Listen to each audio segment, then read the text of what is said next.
Hello everyone, today's video I'm doing about male versus female gaze. This is a topic that's been discussed within the TV and film industries in terms of how a film could be influenced behind from behind the camera and how it impacts in front of the camera. And I'm just going to define what they both are and give you the contrasting differences between these two. So, first of all, what is the male gaze? So, in terms of the meaning of that, it's basically through feminist theory, it is basically through the perspective of how men see women. So, basically, men depict women in ways that could be deemed as sexualized, and women are just there to be seen, not to be heard, or they're just there to flaunt themselves in front of the camera. And it's only for the male viewer, for their own enjoyment, rather than to give meaning of why they're doing it. So, but we know why they're doing it, and it's for to experience pleasure through sight. And the psychology of this male gaze empowers the heterosexual man through objectifying women, because women become recessive basically, and the man is more dominant. The heterosexual man feels more dominant, he has more control and power because he's using the camera as a medium for him to look. Because he's the watcher, she's just there.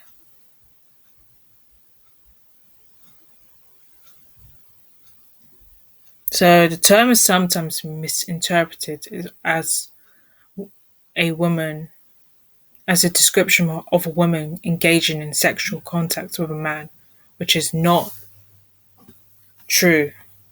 Which is true because people keep thinking if women are sexually objectified, are they partaking in sexual contact or sexual activity with a man? Well, in a sense, yes, but I wouldn't really say that. I think so because nudity and half nudity, which is basically wearing knickers and bra, is some sort of sexualizing a woman. And sexual activity can be used as such. Because when a man sees a woman, he just looks at certain parts of her body that he finds attractive, or the way she looks, or what she's wearing, or whatever. So the concept of the male gaze was introduced by Laura Mulvey in her now famous essay, Visual Pleasure and Narrative Cinema. So it's a very popular paper. I think it comes from she wrote it through this film magazine, like many in 19, I can't remember the year, 1977 or something like that. And she does go into depth about the male gaze and the films and why they're doing it and the psychology of it. So as I mentioned, she's using psychoanalysis to discuss the topic of the male gaze because she's arguing. Her point is that she argues that traditional Hollywood films respond to a deep seated drive known as scopophilia, which is the sexual pleasure of looking. So the men are attracted to women through sight, not just actually partaking in those activities. They using certain mechanisms to make themselves, you know, see women to find themselves attracted to a woman because of the way they look and stuff. You know what they're wearing, or the sex appeal, as we all can say.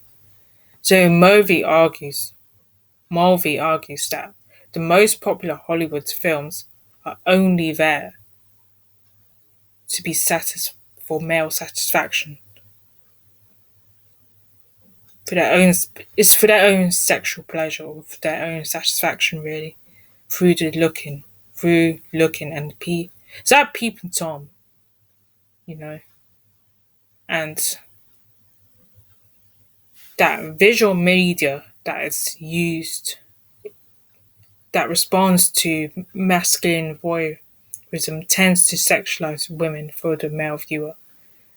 It's not because the director's doing it by accident. He has a reason for doing it.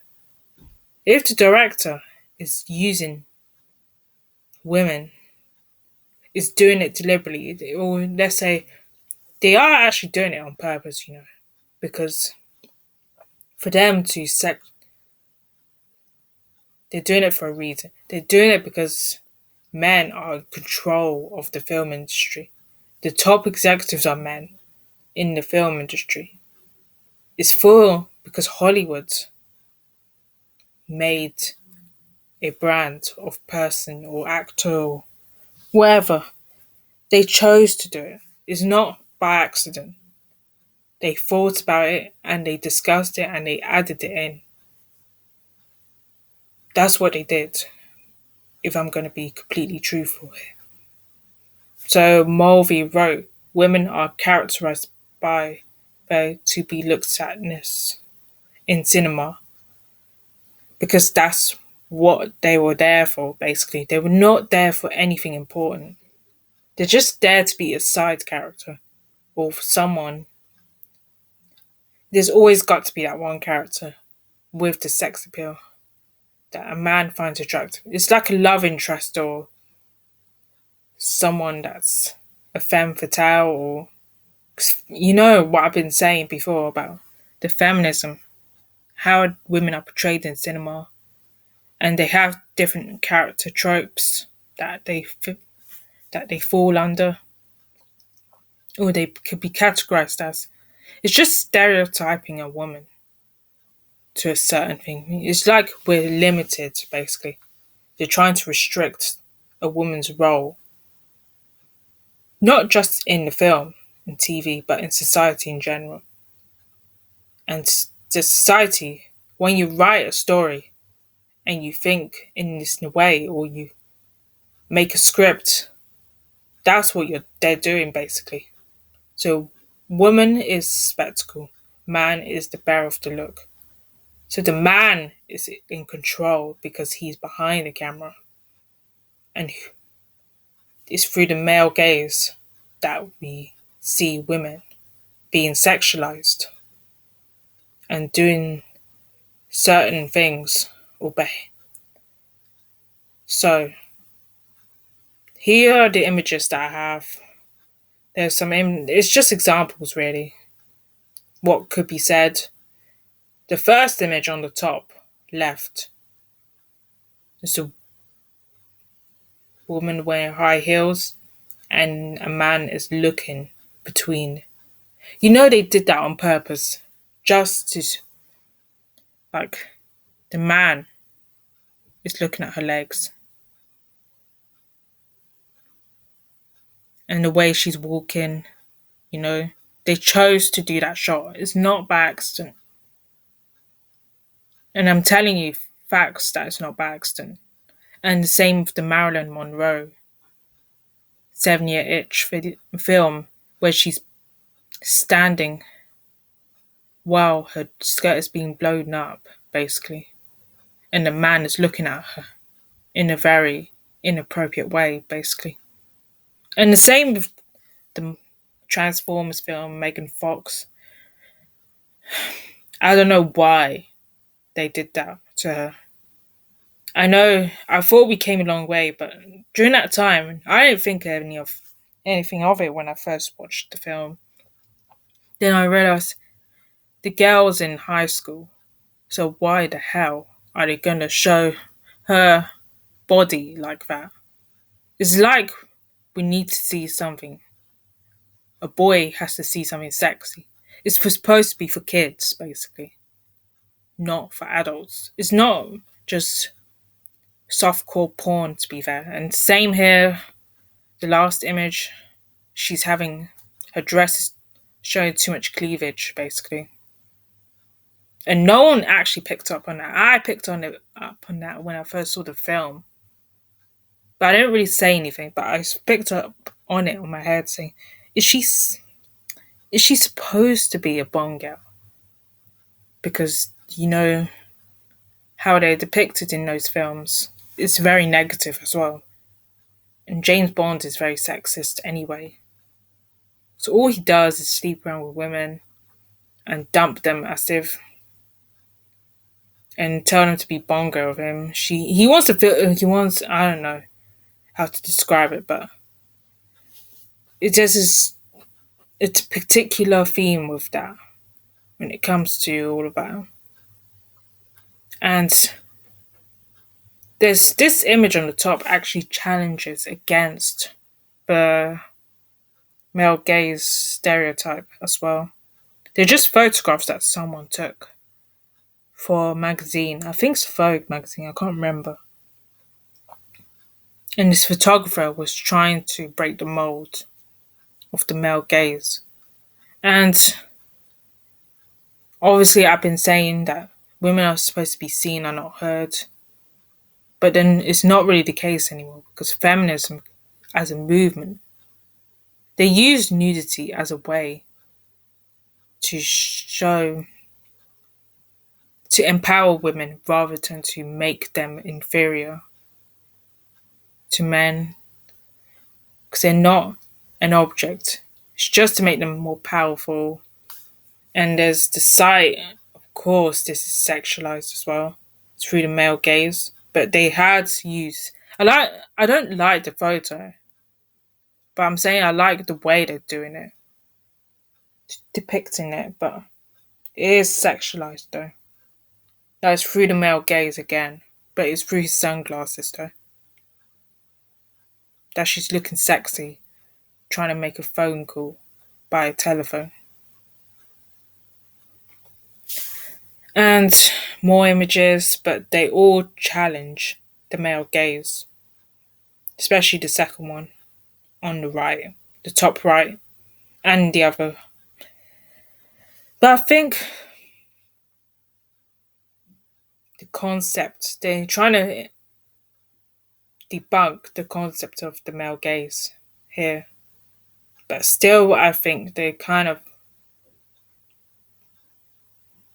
it's about girl power basically, you know. But the last one, I don't think. I think it's still the male gaze sexualized. Because the woman's putting lipstick on. That's the male gaze, if you think about it. And what if she's wearing a bikini and opening her legs? That's the male gaze.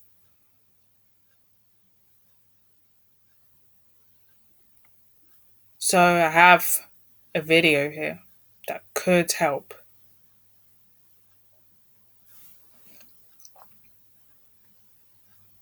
That could I could show you that it does happen in films, and let's just watch it now.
So, as I see, as I've been saying, it's not by accident. It's not.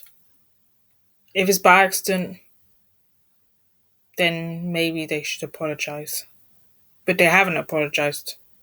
So, and it's by the way they shoot the from the from the bottom to the top.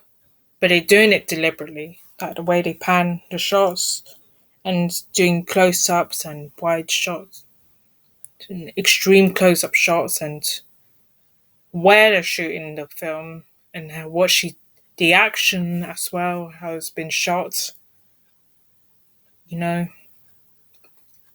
and where they're shooting it from, behind, are they shooting it behind the actor or in front of them or sideways or making them do certain actions, like, and they're always like either naked, half naked, or wearing a cat suit or something. So this is all not by accident. This is deliberate, and they have a reason for doing it. So I have another video as well.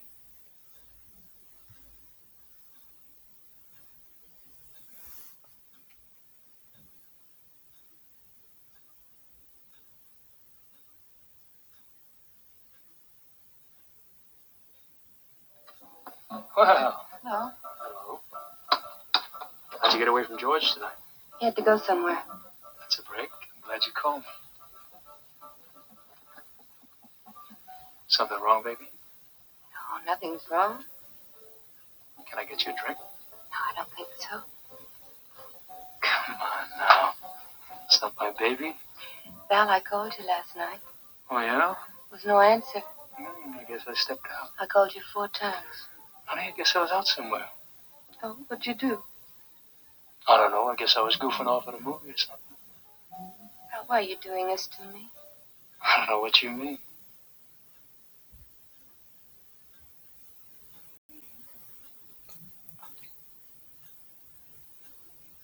So basically, it's the same premise here. It's basically the actor looking at the actress in a very suggestive kind of way. It's basically he's trying to get her. He wants to have, sex with her rather than listen to the conversation. He's just looking at her lips. And the way he gazes at her, I think it's kind of creepy in my opinion, but she's clearly not interested in she's just talking, but she's not really interested in having a discussion with him. Obviously, this is deliberate. They do this for a reason. It's like they tell them where to look and how to do it, how to act, basically. Because you wouldn't get him doing that unless, you know, the director's telling him how to do it, how to behave or how to act.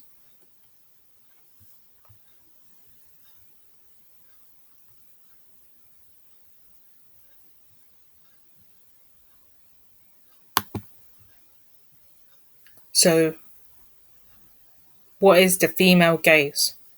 The female gaze is the opposite of it. So, in terms of that, it's through a perspective of the female director, character, or spectator. Like the male gaze, as I've been saying, like the male gaze is through the perspective of the male director, male character, or the spectator. But in the previous video, it was through the male character.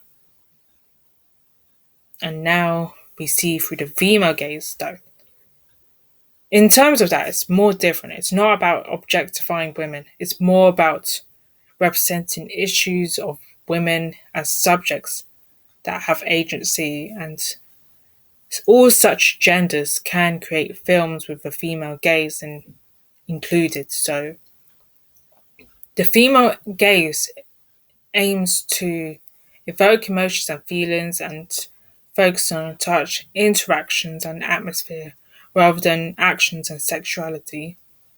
And obviously, through the way they shoot the film, is how they base their film. Some men don't sexualize women, nowadays. I think because they're becoming more understanding of it. But even though back in the Hollywood days they did understand, but they just didn't really want to. They just want to behave in such a bad way, I guess. But the female gaze balances the man and the woman, making them both equal. So both humans are equal within the film. There's no hierarchy like the male gaze gives onto us. Because the woman and the man are both equals, they're both human, because that's what they both are. And both people have the exact same role to play in the film. There's no important person. There's no person that's more important, basically. So, first filmed through the female gaze, the female is looking at the mirror. There's nothing sexualized in that, or she's not doing her makeup, basically. Because if she's doing makeup, it's a male gaze thing. Because the man wants to see women wearing lipstick. So makeup does give off the male gaze. And there's this film called The Fall. You think the male men are sexualized, but they're not. It's more about how masculinity is portrayed in the film. And the director does it so well in that film. I've seen clips of it. I haven't seen the film yet, but I really want to see it. And she's actually using bodies as a form to express masculinity, and the setting is secluded and all the rest of it. And your body, like this.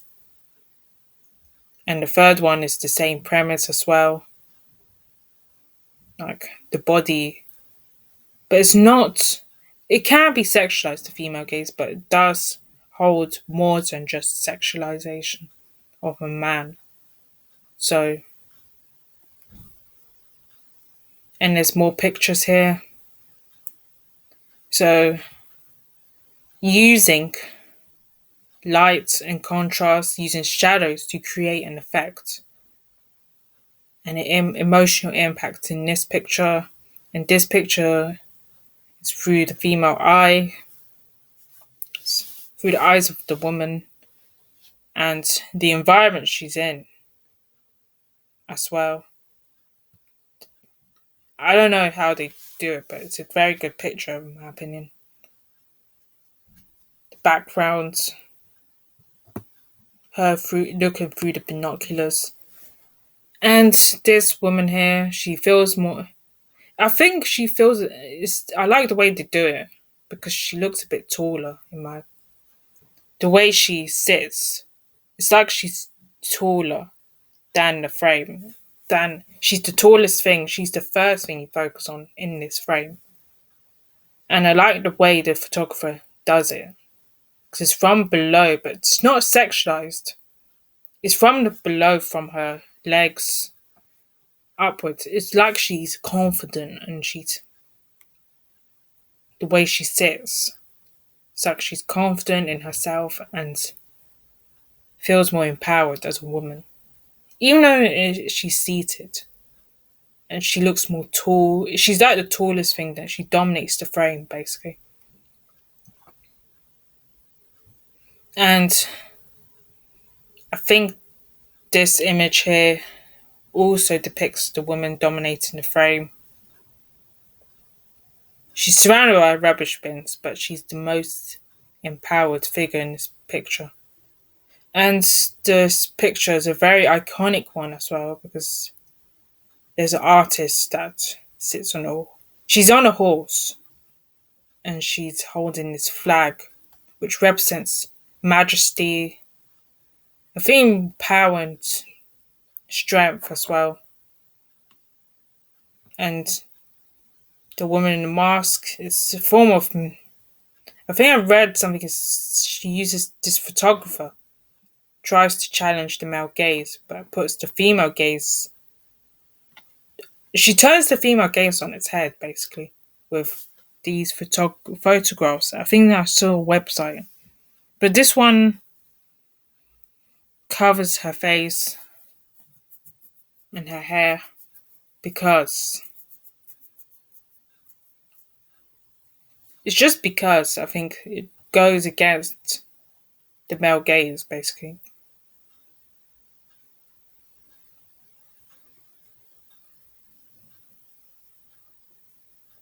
So I have a couple videos.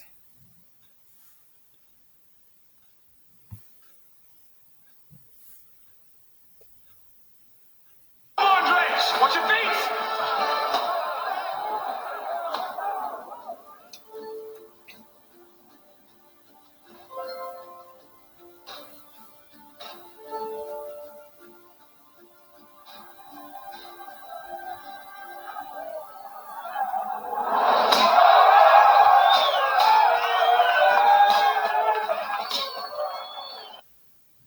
That she, like this author, is still waiting on the only suitor of note.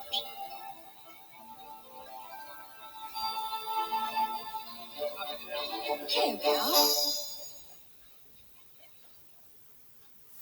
Well, in terms of this, the woman is actually sexually attracted to him, but I think it's not done very obnoxiously. It's just use hints of the way he's moving his body and stuff. Like he licks the spoon and he rolls up his sleeves. Like she's attracted to his physique, and it's not very. It can be sexualized, but there's a reason for it. Like there's an emotional thing for it.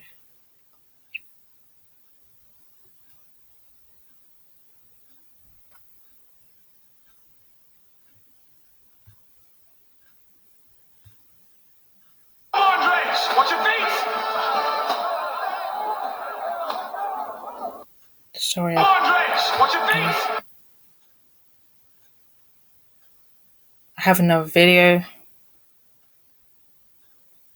How men and women look.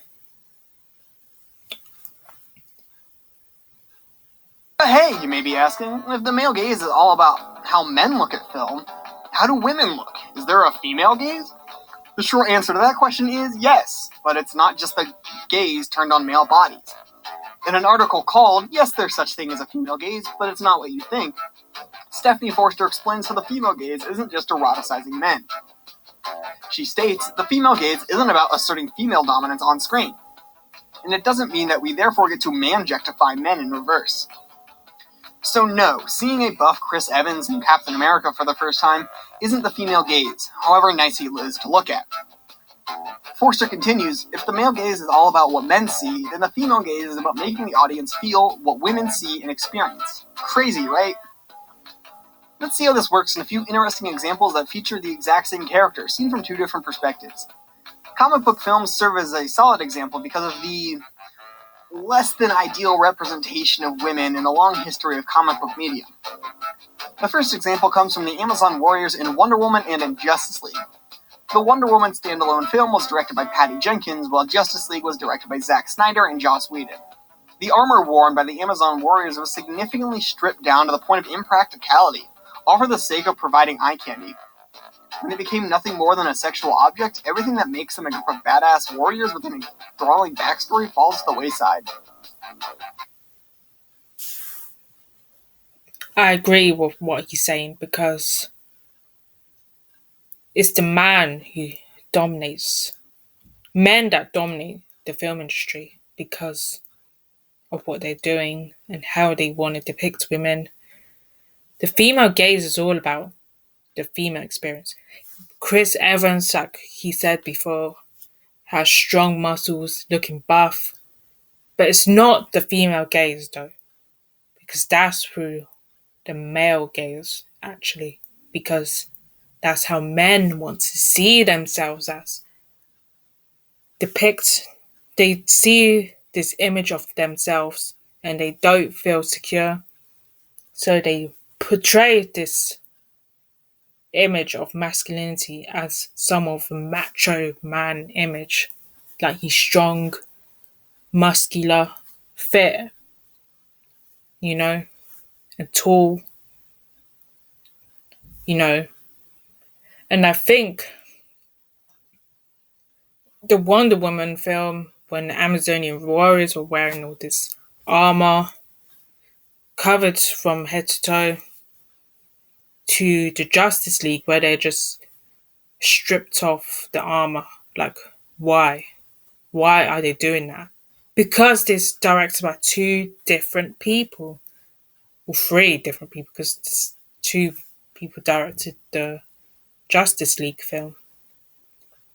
And I think sexualization, objectifying women in such a negative way, they're just there to be looked at. They're not there to serve their purpose in what their character has been written to do, basically, by the screenwriter or director, whoever wrote the script.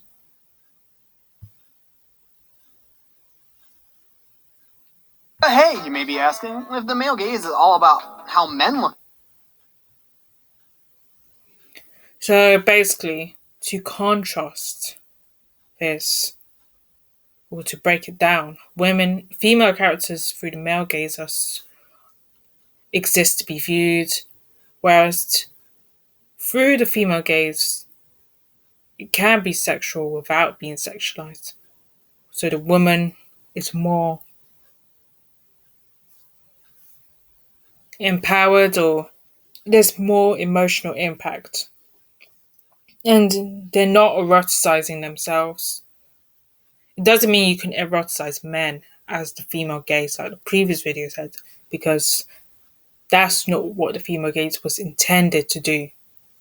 So the approaches of art making, so the masculine is more objective and the feminine is more subjective, because the male gaze is objective, so it's objectifying women rather than giving them any subject matter, which is subjective, which is basically a reason to be seen. They're just there to be seen and nothing else. And subjective, meaning they're seen for a different reason. They have a purpose, basically. And they want to look presented and conversational, meaning the female gaze explores what women experience in the film rather than being presented as a sex object. Stating, meaning that there's just saying this is what a woman's supposed to be like, how women are meant to look, which is total rubbish. While the female gaze questions women and their lives and how they're supposed to live. And it's all about feeling rather than being seen. It's not just about being seen, it's about being seen, but not in a very obnoxious way like the male gaze is doing it, you know. It's not male powered.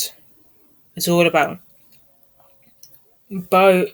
treating men and women as equals, you know. They're both on the same level.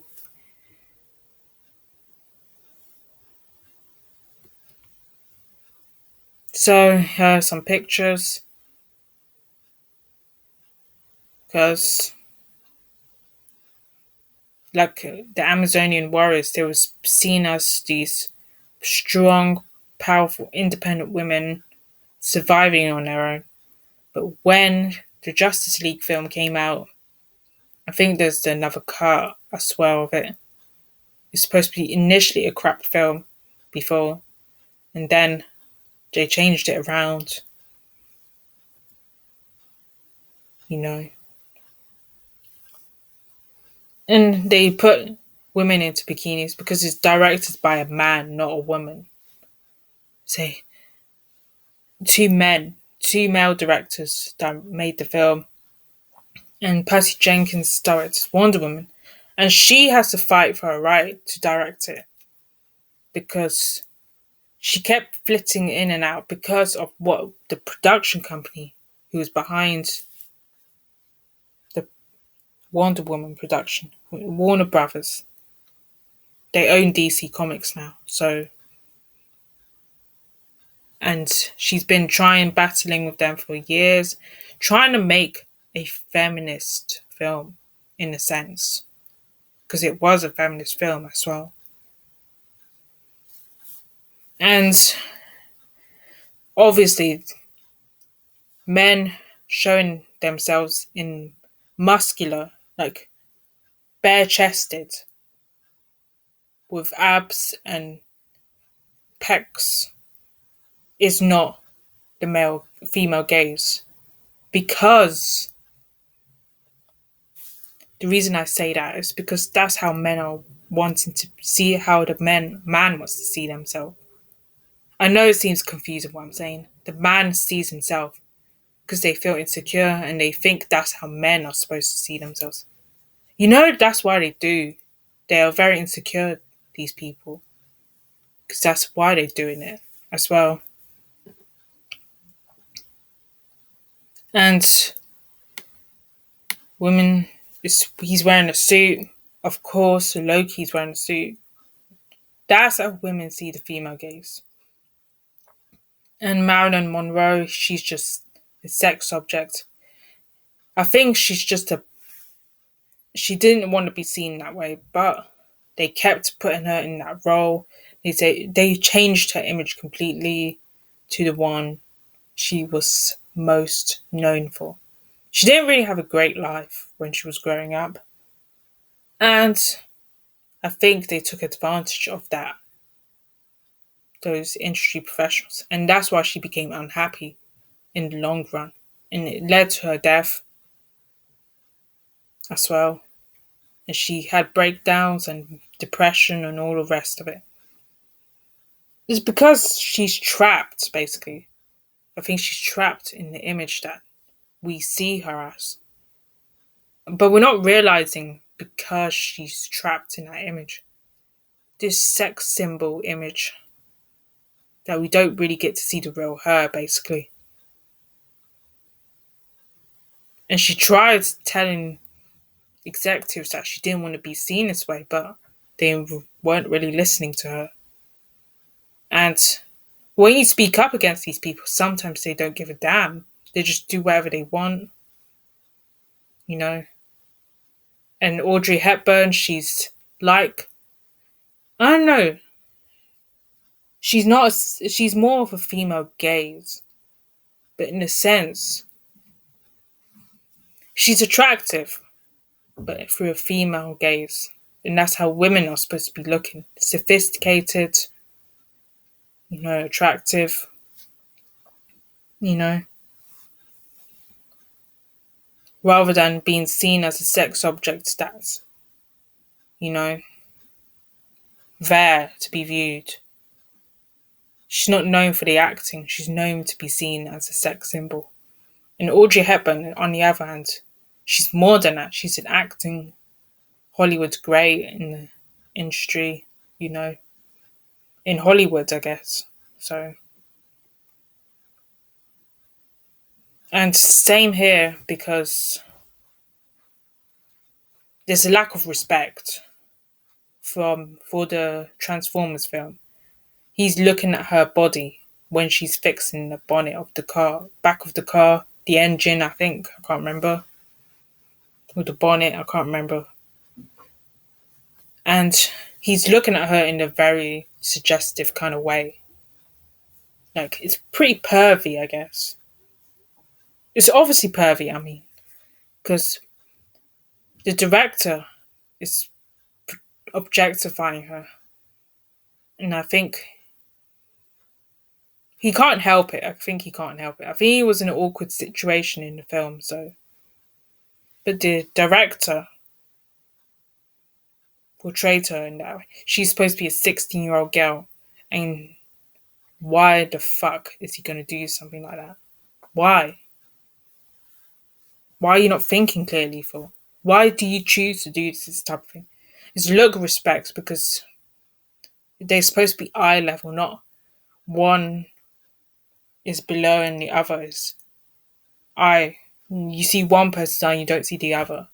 It's supposed to be eye level, like this one here. So both subjects are looking at each other. Both actors, not one and the other.